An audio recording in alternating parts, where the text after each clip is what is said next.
Hola, estás escuchando el podcast del Redil Gracia y Verdad. Esperamos que puedas ser ministrado a través de este mensaje. Si quieres conocernos más o necesitas ayuda espiritual, puedes visitar nuestra cuenta en Instagram, @Redil Gracia y Verdad. Bueno, muy buenos días. Yo entiendo que debo hacer una oración, ¿cierto? Especial. Ok, primero, antes de predicar. No me cuenten eso dentro de la predicación. Bueno, ¿cómo están ustedes? Pues me alegra mucho verlos, pues hay muchos rostros que logro recordar, identificar, todos muy cercanos, pero a los que no los conozco, pues es una alegría estar con ustedes. Traigo saludos de el Redil del Oriente y quiero animarlos a pensar, cuando pensamos en Oriente, que esta es una región de 23 municipios. La mayoría no tienen una iglesia cristiana, digamos, sólida, comprometida con ejes centrales como doctrina fundamentada sólidamente en la palabra de Dios, pero también con prácticas saludables en la vida de iglesia. Y nuestro anhelo y oración y nuestro esfuerzo es que lleguemos a ver esos 23 pueblos con una congregación cristiana. Entonces nos gozamos mucho ahora en el Retiro, aquí en La Ceja, ahí en Río Negro, pero estamos también contándoles que estamos arrancando el Redil de Guarne. Y si ustedes tienen amigos en Guarne y todo eso, pues díganles que ya no ha empezado domingos, hay 3 rebaños por ahora, pero seguirá multiplicándose los rebaños y en el momento que el Señor nos indique tendremos ya actividad los domingos ahí en Guarne.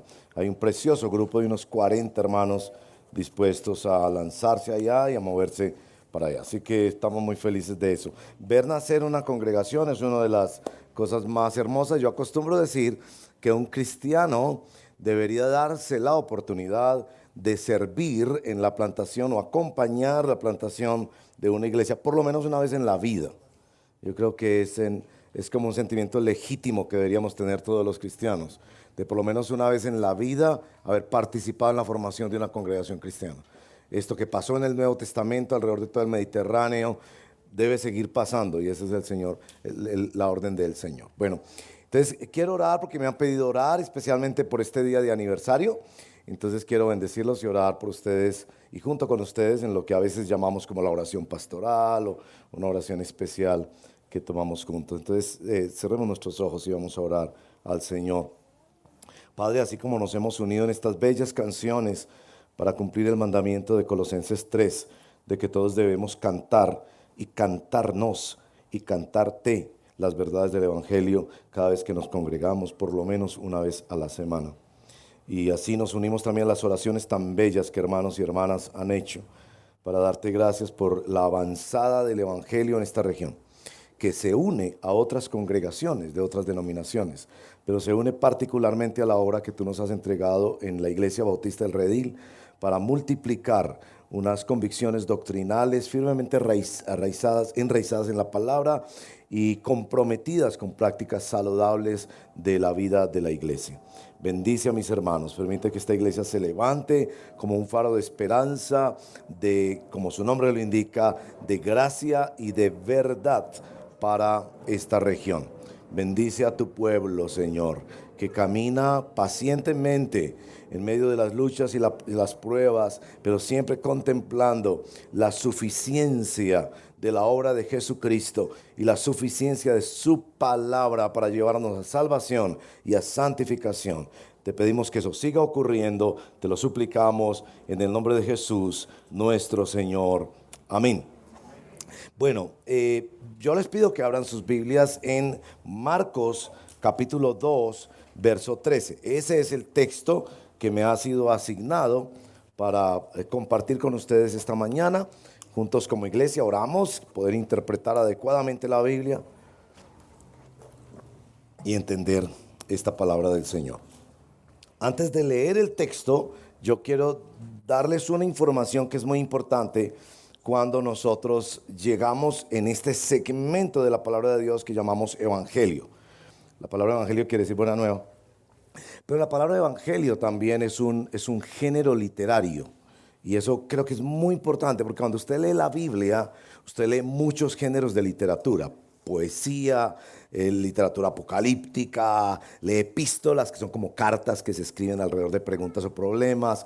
En este caso, el Evangelio es un género maravillosamente diseñado, es único inclusive en la literatura, y cada vez en décadas más recientes está siendo más apreciado en el mundo de la literatura. Así que si usted es un profesor de español o un escritor o todas esas cosas de literatura, le va a fascinar este género. El género literario se caracteriza, el Evangelio, porque no nos dice cosas en formas conceptuales.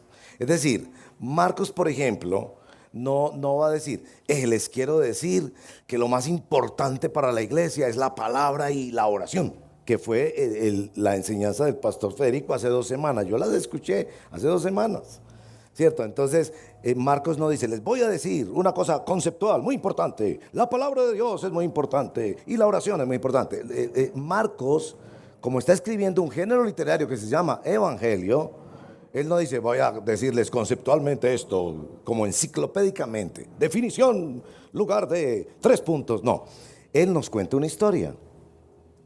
Nos cuenta que Jesús se madrugó un día. ¿A qué se madrugó? A orar. Y que las multitudes, con toda razón, porque había sanado multitudes, se fueron a buscarlo. Y Jesús le dijo a los discípulos, vámonos de aquí. Entonces, claro, es como sorprendente, como si las multitudes buscan al político y él dice, vámonos de aquí. Se van a perder todos esos boticos. Y entonces Jesús aclara, no, es que yo necesito ir a todas esas aldeitas pequeñas y pueblitos alrededor a predicar, porque para eso vine.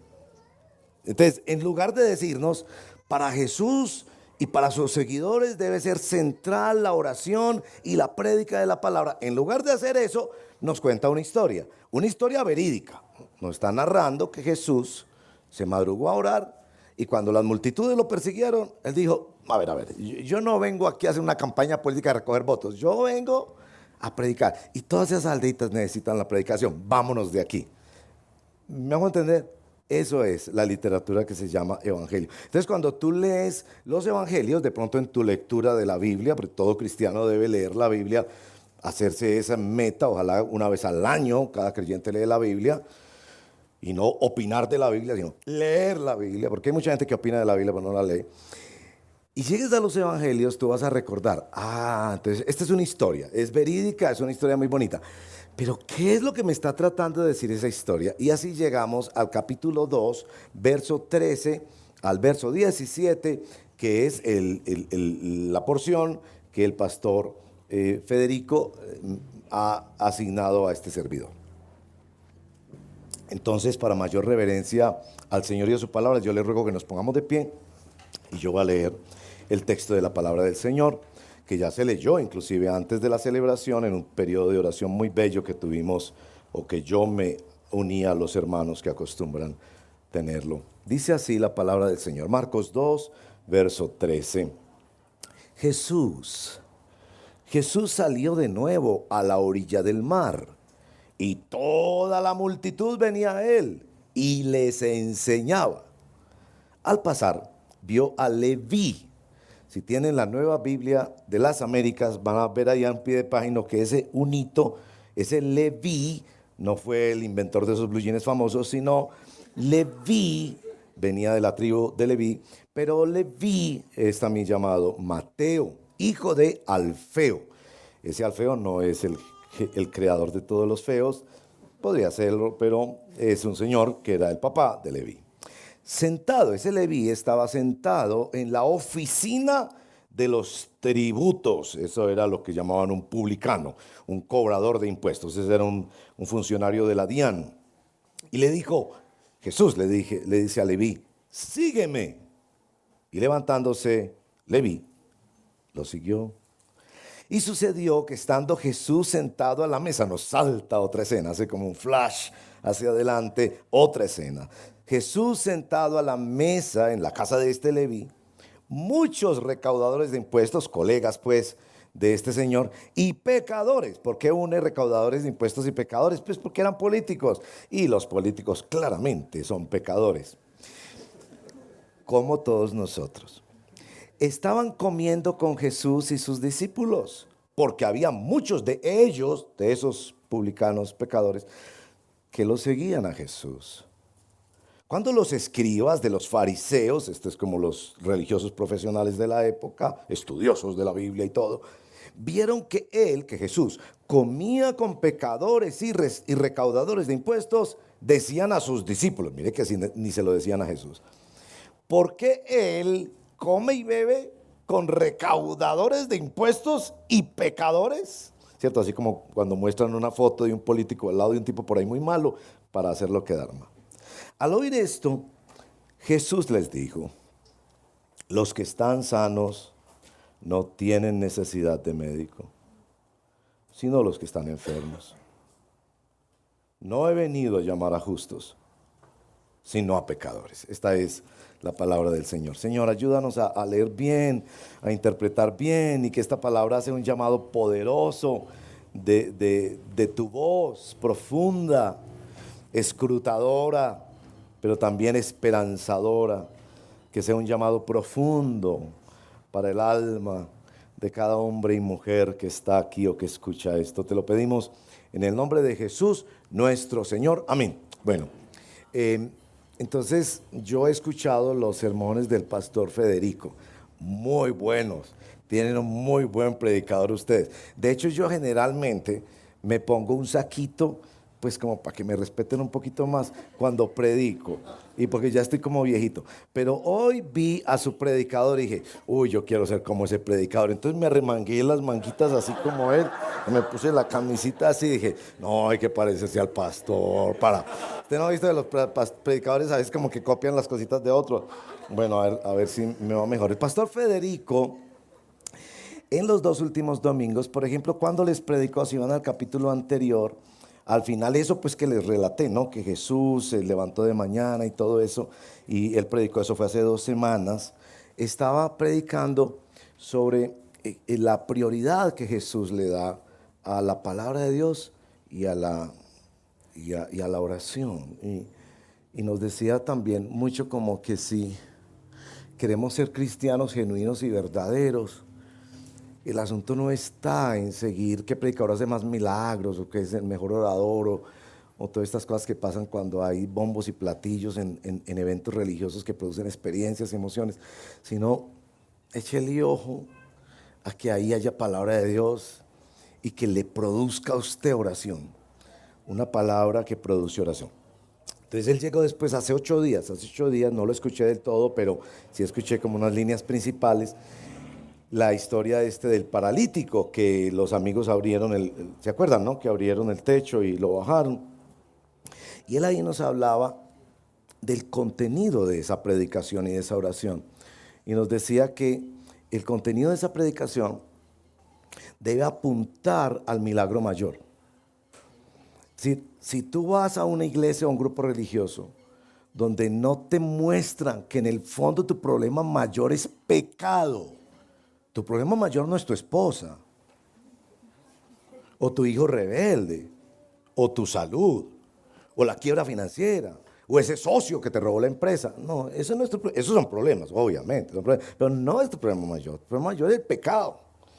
De hecho, cuando Jesús hace esta obra milagrosa de sanar al paralítico, les dice, para que me crean pues que lo más importante es el perdón de pecados, bueno, levántate y anda. Y la gente quedó tan maravillada porque ahí estamos viendo cuál es el contenido de la predicación cristiana. La predicación cristiana no es una cosa humanista para levantar egos y decir que todo va a estar mejor y resolver problemas de familia, de finanzas, de país. Fundamentalmente Jesús vino para este asunto de perdonar nuestros pecados. Desde ahí vienen cosas extraordinarias, transformaciones extraordinarias. Pero la esencia es el mensaje de la cruz. ¿Por qué Dios tiene que crucificar a Dios para resolver un problema de mi alma? Entonces el pastor nos hablaba de eso, del contenido. Hoy veremos un poco lo que es el objetivo de la predicación. Hacia dónde quiere llegar la predicación. Y la predicación viene a hacer un llamado. Por eso, cuando me preguntó el pastor que cómo quería llamar esta reflexión o esta exposición de la palabra, yo le dije, llamémoslo la historia de un llamado. Jesús quiere dejar claro que no se trata de una prédica para levantar opinadores o votantes, como si fuera una campaña electoral, sino para atraer seguidores fieles a un llamado. Entonces, lo que vamos a hacer al reflexionar en esta palabra es reflexionar en 3 palabritas que pues espero que ustedes las puedan recordar fácilmente. Lo primero es que este es un llamado único. ¿Es un llamado qué? Único. Y hablaremos un poco de eso. Lo segundo es que esto es un llamado total. ¿Un llamado qué? Total. Y lo tercero es que este es un llamado controversial. ¿Es un llamado qué? Controversial. Y yo mientras les hablo, yo le pido al Señor, yo acostumbro como, no sé si es que tengo doble personalidad o qué, pero yo acostumbro como estar tratando de señalar una cosa, una verdad bíblica, enseñando, predicando, pero al mismo tiempo como que yo estoy orando, Señor, que puedan escuchar lo que tú estás diciendo. Y mi anhelo, especialmente en esta línea aquí, sutil, es que tú revises si has escuchado el llamado del Señor. Porque esto no es un asunto de formar opinadores sobre el cristianismo o votantes como si estuviéramos en una campaña electoral, sino de llamar seguidores de Jesucristo. Bueno, entonces nos proponemos ir por esas 3 palabritas: único, total y controversial. Para llegar a esas 3 palabritas, yo voy a señalarles aspectos curiosos de esta historia en este género que se llama evangelio. El primer aspecto curioso para llegar a esa palabra único, ustedes lo ven en el verso 13. Y Marcos, que es muy ahorrador en palabras en su evangelio, es el evangelio más breve precisamente, él salta y va rápido, dice que Jesús salió de nuevo a la orilla del mar y toda la multitud venía a él y enseñaba. Pero entonces en el verso 14 nos dice una cosa que es muy curiosa, que al pasar, imagínense un líder que va con una multitud, y al pasar ve a un señor sentado, porque ese señor en ese momento no lo está siguiendo. Él está sentado haciendo su trabajo. Es un funcionario de la DIAN, corrupto, que se embolsillaba la mitad de los impuestos que cobraba. Y está allá cobrando, diciéndole a ese, usted tiene que pagar tanto, usted tiene que pagar tanto. Generalmente los publicanos estaban rodeados de soldados. Era gente que era muy respaldada por Roma. De hecho, algunos dicen que era el personaje más odiado en la sociedad. Que era más odiado que una prostituta, que un sicario, que eran los que mataban en nombre de algún partido político. Eran los publicanos. Porque el publicano era un judío, era un hebreo, hablaba hebreo, conocía la Biblia, pero se había vendido, por decirlo así, al imperio romano, que por la Pax Romana, el imperio de la ley romana, obligaba a todos aquellos vasallos de pueblos que habían conquistado alrededor del Mediterráneo a pagar impuestos. Y ahí no eran negociaciones de cuánto quieres pagar, te damos plazos. No, si usted le toca vender la casa para pagar sus impuestos, y aquí tenía los soldados que lo respaldaban. Ese señor estaba por allá y Jesús ve toda esta multitud y ve a ese señor por allá sentado, cobrando y cobrando, metiendo su plática. Aquí se volvían muy ricos los publicanos, tenían grandes casas y grandes propiedades por ese trabajo que tenían, ¿no? Como algunos de nuestros políticos extrañamente se vuelven muy ricos de la noche a la mañana. Jesús deja la multitud para concentrarse en uno. Este es un llamado único. Y lo que Marcos nos quiere decir es que el llamado no es un llamado cultural, que es una de las cosas más complejas del asunto religioso en Colombia. Nosotros no estamos ante una batalla cultural para ganarle a la ideología de género y no sé qué. Entonces usted se une a esa batalla. Dios mío, Colombia se está corrompiendo. Unámonos a los evangélicos porque esos sí defienden la vida del niño no nacido, etcétera, etcétera, etcétera. Es un llamado único, es para ti, así fuera solo para ti. Porque hay mucho cristianismo cultural entre nosotros. ¿Qué es cristianismo cultural? Tu esposa es cristiana y tú ves la transformación de tu esposa, se volvió mejor esposa. Entonces usted dice, hombre, esta es la mejor opción para criar los niños. Mija, vamos a la iglesia. Y entonces usted va a la iglesia y observa, hombre, como interesante, eso está como interesante. Y entonces un día el pastor le dice, de pronto hasta que se bautice, un poco raro, ojalá mis amigos no se den cuenta, pero usted se bautiza. Y entonces usted empieza como a caminar con eso y ahí songo, sorongo, va aprendiendo algunas cositas de la Biblia. Y entonces un amigo lo encuentra en el centro comercial. ¿Te volviste evangélico? Y usted, no, para tanto. Yo acompaño a mi mujer. Porque, hombre, de todas maneras eso es bueno. Ponete a pensar, es que eso es bueno. Además, mira que en la iglesia católica no hay escuelita para los niños. Aquí sí. En la iglesia católica el cura no se casa, aquí sí el pastor se casa y puede aconsejarme el matrimonio y todo lo demás. Eso se llama cristianismo cultural. Y eso no es cristianismo verdadero. Podrán llenarse las iglesias evangélicas, eso no es fe verdadera. Entonces, Marcos nos cuenta esta historia para decir, a ver. Una multitud que Jesús enseña. Una multitud que sigue a Jesús. Usted puede imaginar en el camino diciendo Jesús. Jesús ve a ese señor por allá, metido en su tema de negocios sucios, con esta idolatría del dinero, esa idolatría que hace pensar que se controla el futuro. Que si tengo la superpensión y la otra finca y el otro negocio, ay, mi futuro está asegurado. ¿Está asegurado? Hasta que al día siguiente vas donde el médico y te dice, cáncer terminal, mi amigo. Y las fincas, y los negocios, y toda esa preocupación y ese desgaste mental en producir, ¿dónde te queda pues? Y vas para la eternidad. Y ese señor está ahí y Jesús dice, yo vine por él. Escuche esto. Se le acerca y le dice una sola palabra. No hay discusiones apologéticas.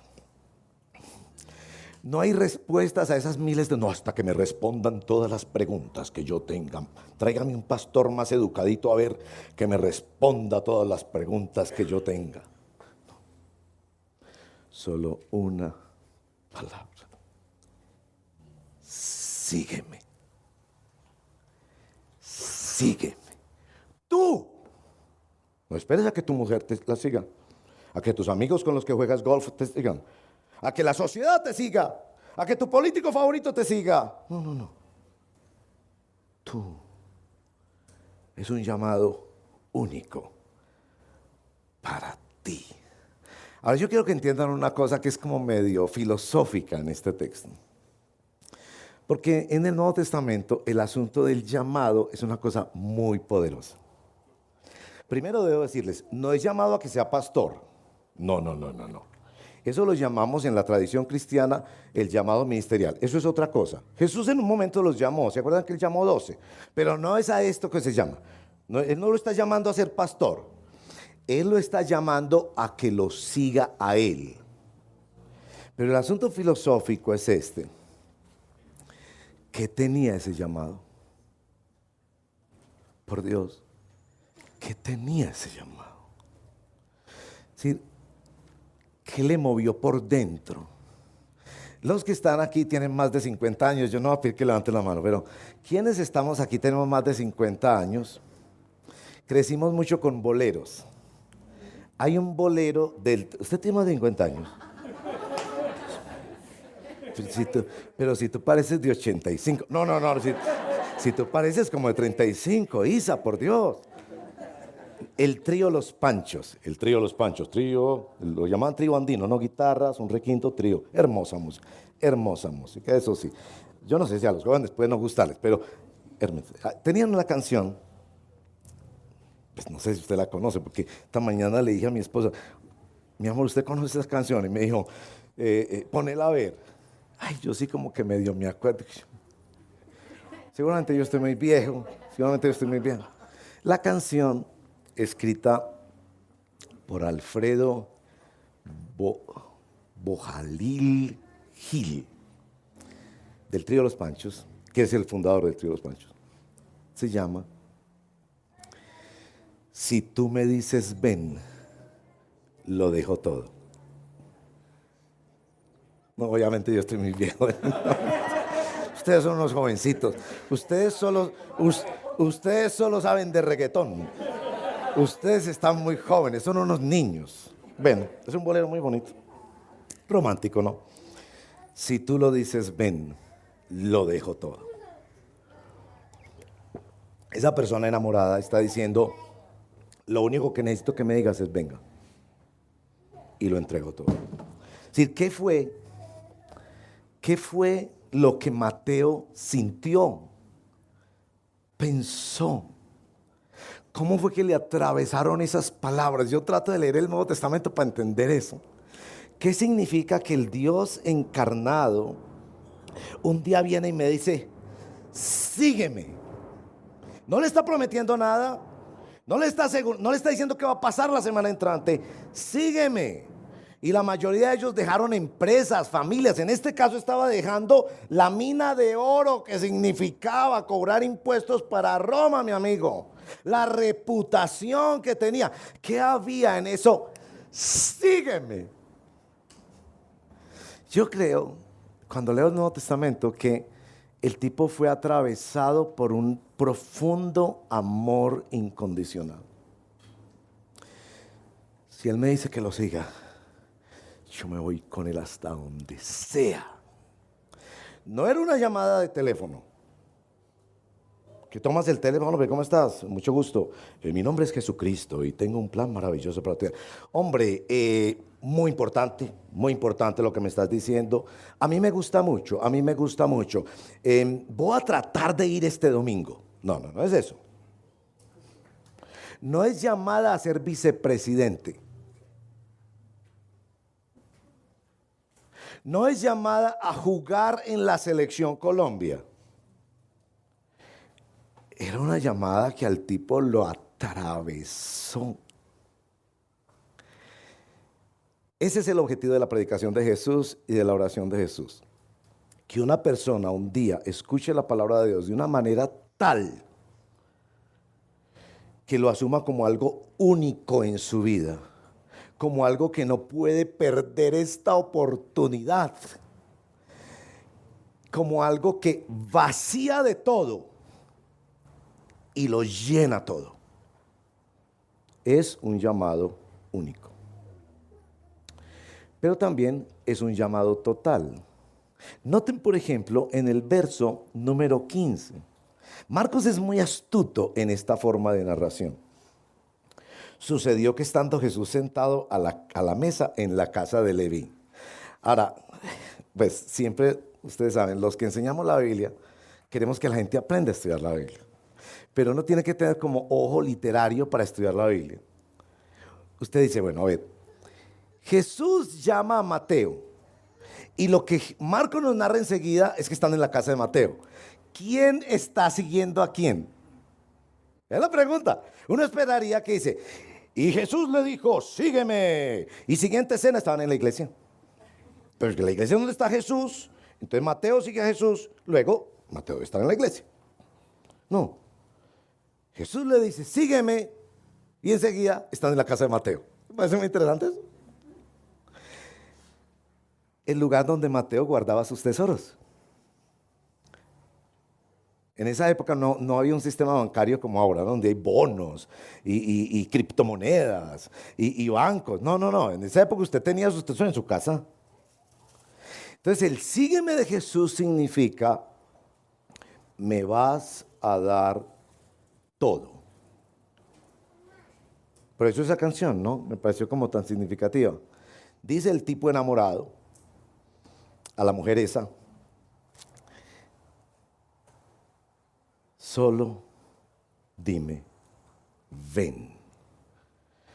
Como Pedro en la barca, que vio a Jesús tan lejos, y en medio de Jesús y él una tormenta y un mar embravecido. Y Pedro le dice en la distancia, yo quisiera cruzar todo esto y dejar todo esto. ¿Y sabe qué le dice Jesús a Pedro? Ven, tienes que salir de una barca y montarte en otra. Tienes que arriesgarte y creer que yo te voy a sostener. Ven, era un riesgo total para un publicano exponer su imagen al lado de una persona éticamente responsable como Jesús. Él decide darlo todo. Ustedes ven en el Nuevo Testamento muchos casos como esos: Zaqueo, Cornelio, Lidia, Pedro, que en el seguimiento a Jesús, en una ocasión Pedro le dice a Jesús: Señor, nosotros lo hemos dejado todo. Este Jesús que lo vacía todo para llenarlo todo, le está invitando a una entrega total. ¿Qué es lo que hace la predicación del Evangelio? Porque la semana pasada veíamos cuál es el contenido de esa predicación, el perdón de los pecados. Pero aquí vemos cuál es el objetivo de esa predicación. El objetivo de la predicación de Jesús no es producir opinadores o votantes como si estuviéramos en una campaña electoral, sino seguidores. Pero seguidores extraños, porque no es que se van a meter en una secta y van a empezar a hacer cosas distintas, sino que van a ir a su casa,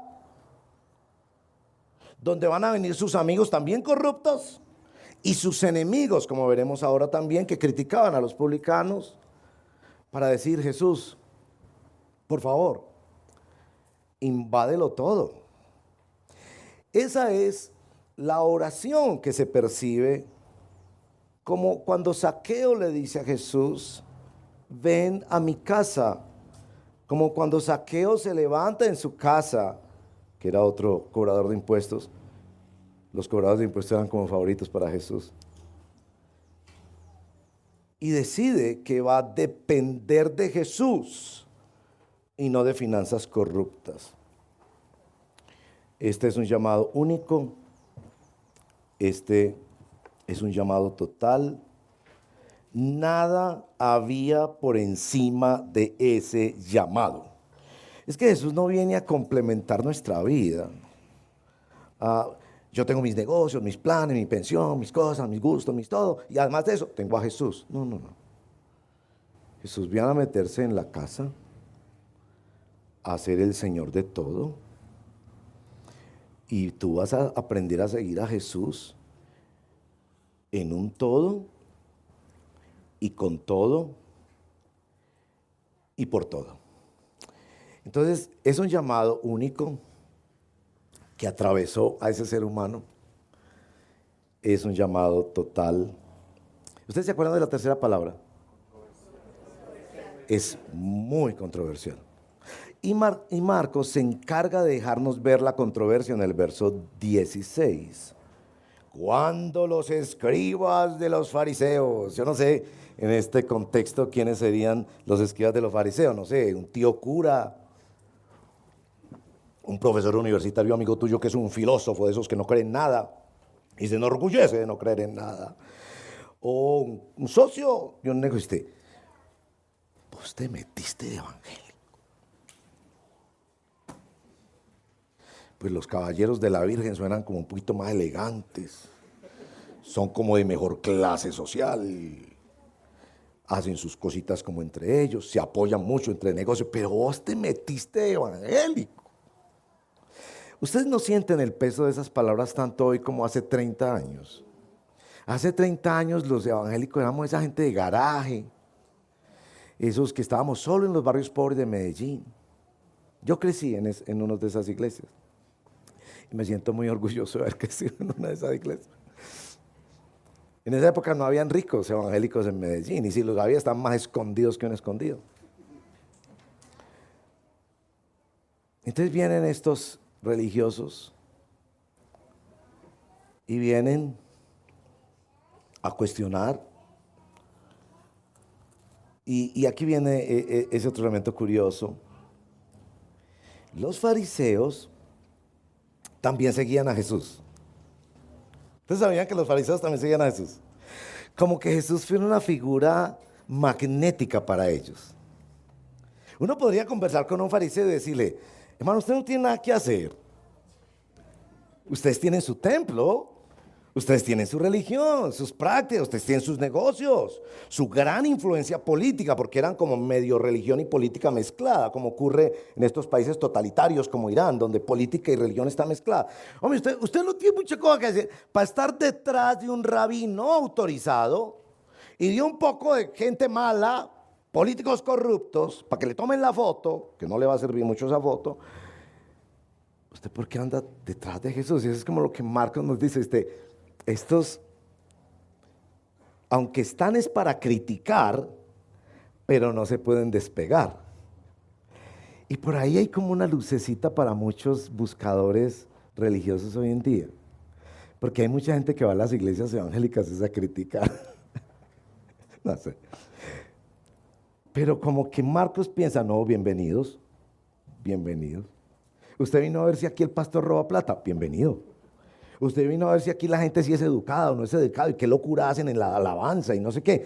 Bienvenidos, bienvenidos, bienvenidos. Usted viene aquí a ver si, bienvenido, bienvenido. O sea, uno siente que no hay rechazo. Jesús sí los cuestionó, pero nunca les dijo, fariseos, no me sigáis. No. Usted se va como pegando al tema, por razones equivocadas, pero se va como pegando al tema, ¿cierto? Ocurre mucho, ¿saben? Entre los que hemos tenido padres cristianos. Y eso es doloroso. Cristianos de segunda o tercera generación, que si les preguntamos domingo por la tarde, ¿tú fuiste a la iglesia hoy? Sí. ¿Qué te habló el Señor? Linda frase, no. ¿Qué te habló el Señor? No, la Biblia. Pero si uno les pregunta, oye, ¿y qué pensaste del domingo? No, mucho desorden. El predicador se demora mucho. Se equivocó en una palabra. No sé. Lo interesante aquí es que Marcos pone la controversia sobre la mesa. Y la controversia es muy clara. ¿Por qué Jesús come y bebe con recaudadores de impuestos? Esa es la controversia. Si ese rabí es tan santo y hace tantos milagros y trae la revelación de Dios y es la palabra viva de Dios, ¿por qué se está relacionando tan mal? Casi como que los fariseos se nombraran managers de Jesús. Casi como que lo que están queriendo decir es, ¿por qué no le dicen a Jesús que pida una asesoría con uno de nosotros para saber a quién escoge de vicepresidente? O a quién se une para su campaña. Ellos están ahí observando, opinando, porque les fascina ver videos todo el día.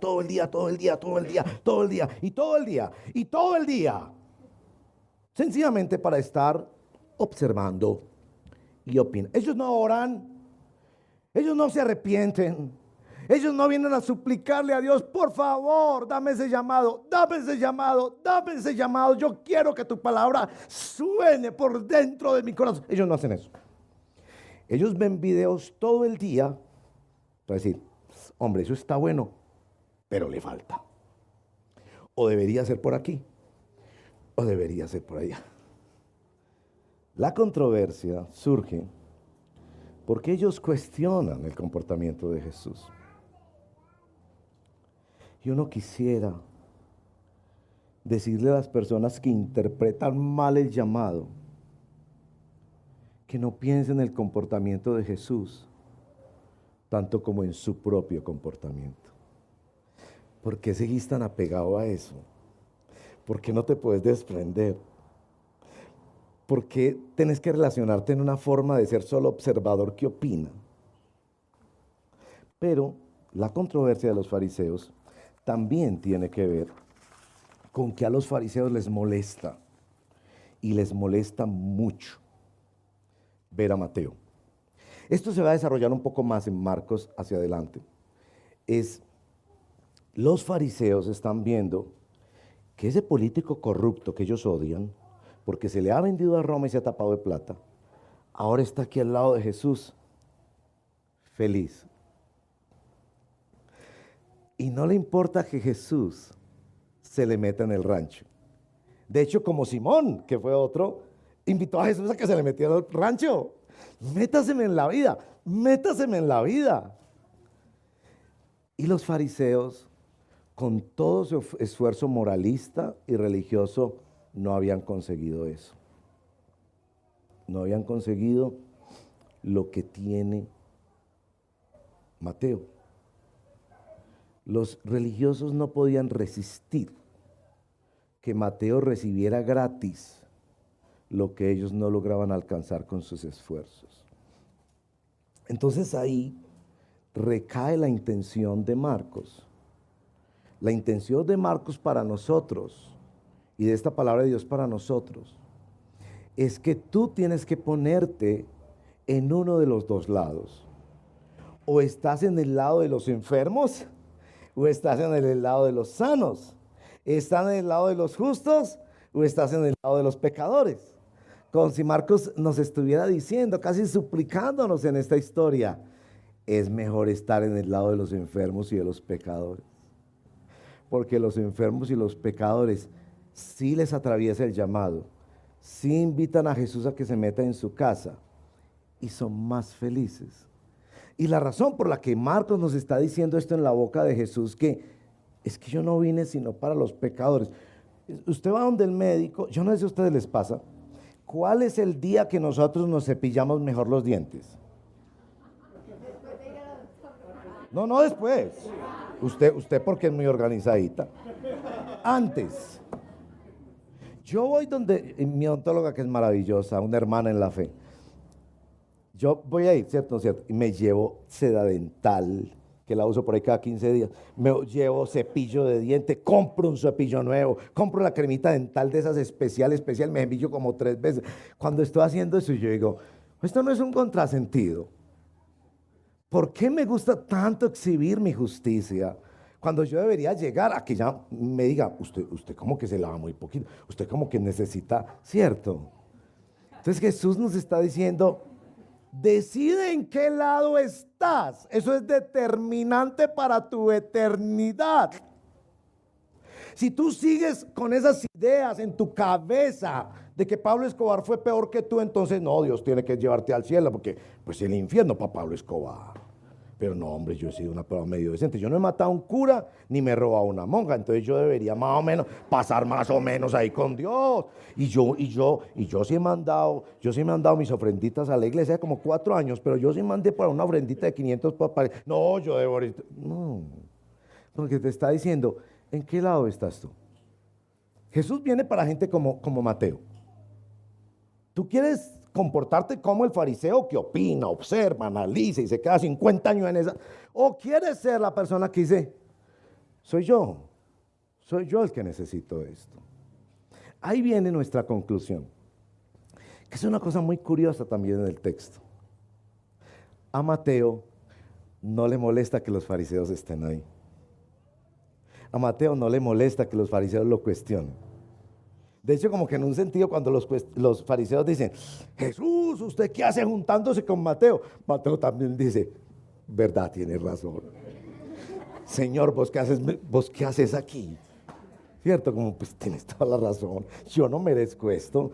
Vos deberías estar con esa crema innata moral de la sociedad. Pero conmigo, Señor, pues, Señor, ¿qué hice yo? O sea, yo ni te busqué, tú fuiste por mí, tú me atravesaste con esa palabra, ahora yo quiero que te metas con mi casa, pero es como que Mateo mismo, como que representa a la iglesia, llena de hombres y mujeres pecadores como tú y yo, que le decimos a los opinadores morales del mundo y a los demás publicanos, aquí hay campo para usted. Como alguien que dijo que no iba a una iglesia, que porque estaba plagada de hipócritas. Entonces esa persona le respondió, usted tiene toda la razón, pero la buena noticia es que todavía hay lugar para otro. Es decir, como que nos deja que Leví, a propósito de Leví, ustedes van a recordar que ese Leví, después, en el seguimiento de Jesús, se convirtió en uno de los evangelistas. O sea que su llamado de Jesús le llevó un día a escribir su historia. Algunos comentaristas piensan que cuando Mateo lee esta narración, porque sí sabemos, por la investigación histórica, sabemos que Marcos fue escrito primero y que Mateo leyó Marcos antes de escribir Mateo. Entonces algunos dicen, cuando Mateo estaba leyendo lo que un condiscípulo escribió en el Evangelio y lo empezaron a leer en las iglesias, él leyó ahí, y Marcos, contaste mi historia. Entonces yo también debería contarla. Entonces Mateo también cuenta estas historias del Evangelio donde nos está contando cosas. Y nos está contando que Jesús no está buscando opinadores. Ahora, yo no creo que está mal la opinión pública. A mí me parece que como ciudadanos necesitamos mucha opinión pública, mucho diálogo político entre nosotros, mucha producción de análisis entre nosotros, porque tenemos que votar y hay que votar bien y que Dios nos dé sabiduría y juicio para que haya un mejor gobierno. Pero Jesús no está buscando opinadores ni votantes, como si estuviera en una campaña electoral. De hecho, menosprecia una multitud que lo aclama para ir por el menos probable en ese momento. Jesús está buscando personas que sean atravesadas por su palabra y que vengan a Él de una manera única, total, aunque sea controversial, porque siempre va a ser controversial. Es muy controversial que un hombre diga, dejo la mina de oro de mi trabajo, sí es corrupto, pero es una mina de oro para mi familia, sencillamente porque un rabino autorizado pasó y le dijo, sígueme. Eso no es argumento para sus amigos ni para sus socios. Eso es un asunto de fe, que solo él puede sentir y probar. Él solo podría decir, a mí eso me atravesó, a mí eso me atravesó. Entonces usted podrá estar aquí diciéndome, Diego, yo quisiera ser atravesado por ese llamado, pero todavía no. O usted podrá estar aquí diciéndome, yo fui un día atravesado por ese llamado. Yo tenía 13 años, era un niño. Y yo escuché a un predicador, mal predicador, pero me leyó en esa pequeña congregación unos versos de la Biblia. Yo me acuerdo que camino a mi casa, niño de 13 años, yo no había matado una mosca. Yo le digo a los muchachos, mis peores pecados más vergonzosos los cometí después. En ese momento era un niño de casa, mis padres eran buenos padres.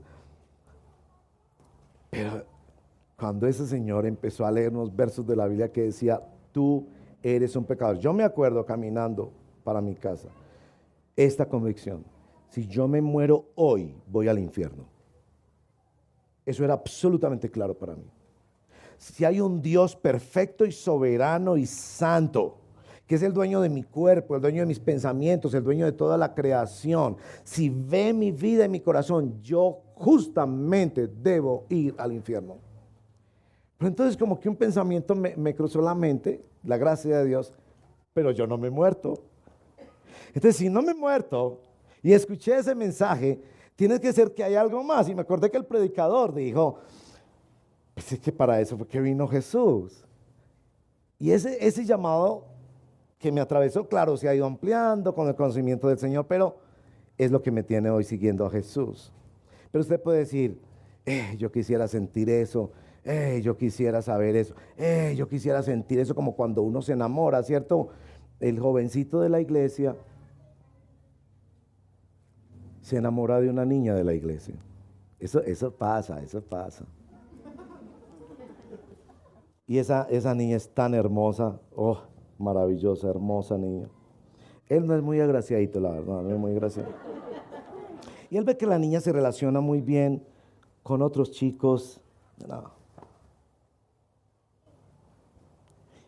Si ella un día me lo dijera, si ella un día viniera y de rodillas me dijera, estoy enamorado, sí, pero yo no me voy a arriesgar. Yo no sé si los hombres saben, bueno, los tiempos han cambiado, pero hubo una época remota en los anaqueles de la historia en la que los hombres nos declarábamos a las mujeres que las amábamos, ¿cierto? Eso fue hace muchos años, los tiempos han cambiado mucho. Hubo una época en la historia. Entonces el muchacho dice, no, pues yo debería ir y decirle que yo sí quiero. Es que casi no se me sale, me estoy pensando hasta ir de la iglesia, porque es que no escucho nada de lo que dice el pastor ni nada, porque es que yo no, es un ángel esa muchacha. Y entonces un día uno de los compañeritos de la iglesia ve eso, ve que él vive lelito, no presta atención. Tú estás enamorado de esa niña, ¿cierto? No, a mí nada más me gusta, no, vení a ver. Yo te veo, vos estás pero ciego, como decimos aquí en Antioquia, ¿más tragado qué? Media de montañero, esto pues son dichos yo no sé qué significa eso, pero tragadito. Entonces el amiguito le dice, vos estás muy enamorado de esa niña. Hermano, corre el riesgo. A todos alguna vez nos han rechazado también, ¿cierto? Todos los que no somos feitos o sí somos feitos, no sé, pero a todos nos han rechazado alguna vez. Pelado se arma de valor, se alociona, espera pues como el momento que estés ahorita por allá, ese es el peor día de su vida, pero el más maravilloso. Y le dice, pongámosle nombre a la niña. ¿Qué nombre quieren ponerle a la niña? Claudia. Es más o menos una historia personal, pero... Y le dice, Claudia, llamémosla Claudia. Claudia, pues, hace tiempo, no sé por dónde uno arranca. La arrancada es muy dura. Mira que venimos conociéndonos. Y empieza a mirar como, ¿te pasó? ¿Te fumaste alguna cosa o qué? Y el niño le dice, no, yo no puedo vivir sin ti. Estoy pensando hasta irme de la iglesia, porque si yo no escucho nada, yo no veo nada, yo no duermo, no como, no canto, no río, no quiere bailar, como dice la canción, no puedo vivir sin ti. La muchachita lo mira y le dice, yo estaba esperando hacía mucho tiempo que me dijeras eso.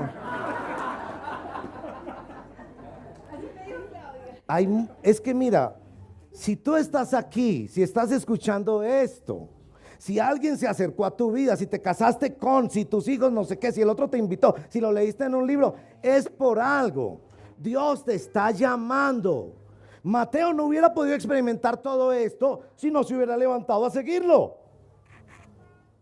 ¿Qué tal si Jesús le dice, sígueme? Le dice, vamos a ver si el domingo voy. En estos días leo un poquito. No, yo te busco. Era un asunto inmediato. Era una palabra que le atravesó. Seguramente en el camino él fue entendiendo más. Ahora, ¿ustedes se acuerdan que yo les dije que esto es un llamado en primer lugar, ¿qué? Único. En segundo lugar, total. En tercer lugar, controversial. ¿Y se acuerdan que ya les conté de una canción? Bueno, aquí viene la sorpresa de esa canción. Es una canción que escribió uno de los fundadores del trío Los Panchos, que ustedes, pues, como ya ustedes me informaron que solo saben de reggaetón, el trío Los Panchos es un trío mexicano, trío andino de guitarras con unos boleros espectaculares, que harían bien los esposos en dedicárselos a sus esposas. Bueno, esta canción, si tú me dices ven, lo dejo todo, no es original de Los Panchos. Lo descubrí esta madrugada. Me puse a decir, ¿viste? Yo voy a ver bien la letra de esa canción, es una canción romántica y todo, pero los autores reconocen que fue un plagio de un poema. El poema es escrito por el poeta mexicano Amado Nervo, que vivió hace 100 años, entonces seguramente como ustedes son tan jóvenes tampoco saben, era un poeta mexicano que murió en Uruguay, uno de los poetas más creativos que conoció México. Él escribió el poema que se llama Si tú me dices ven, lo dejo todo. El poema no es la canción roba pedazos del poema. Y el poema, para mi grata sorpresa, no es escrito a una mujer, es escrito, imagínense pues, a Cristo. Este es el poema. Si tú me dices ven, lo dejo todo. No volveré siquiera la mirada para mirar a la mujer amada, Pero dímelo fuerte de tal modo que tu voz, como toque de llamada, vibre hasta lo más íntimo, hasta el más íntimo recodo del ser. Levante el alma de su lodo y hiera el corazón como una espada. Si tú me dices ven, todo lo dejo. Llegaré a tu santuario casi viejo y al fulgor de la luz crepuscular, mas he de compensarte mi retardo, difundiéndome, oh Cristo, como un nardo de perfume sutil ante tu altar. Si tú me dices ven, lo dejo todo. El evangelio solo tiene sentido así, y es lo que Marcos nos está diciendo. El evangelio solo produce esta cosa milagrosa y extraordinaria que es controversial y los demás no entienden. Cuando en respuesta al llamado de Jesús, tú le dices, si tú me dices ven, lo dejo todo. Eso ha producido hombres y mujeres en la historia, mártires y santos, que han entregado su vida aún en los momentos más difíciles de persecución de la iglesia.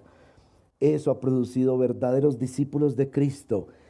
Eso ha producido la gente más feliz que ha conocido la historia. Oremos. Señor, si tú me dices ven, yo lo dejo todo. No hay llamada más grande y poderosa. Deseo servirte con mi ser y entregarlo todo, aunque por muchos años, engañándome a mí mismo, lo haya postergado. Te pido, Señor, que toques el corazón de esta persona, joven o mayor, que considera tu llamado como un asunto para observar en la distancia, y que hoy mismo se decida a responder al llamado de Jesús, de aquel que lo ha entregado todo, de aquel que ya se acercó, que ya entregó su vida, que ya lo hizo posible. Te pedimos, Señor, que tú seas el que siga llamando hombres y mujeres en esta región, en esta tierra, a esta cosa única, total y controversial, que es la llamada poderosa del evangelio.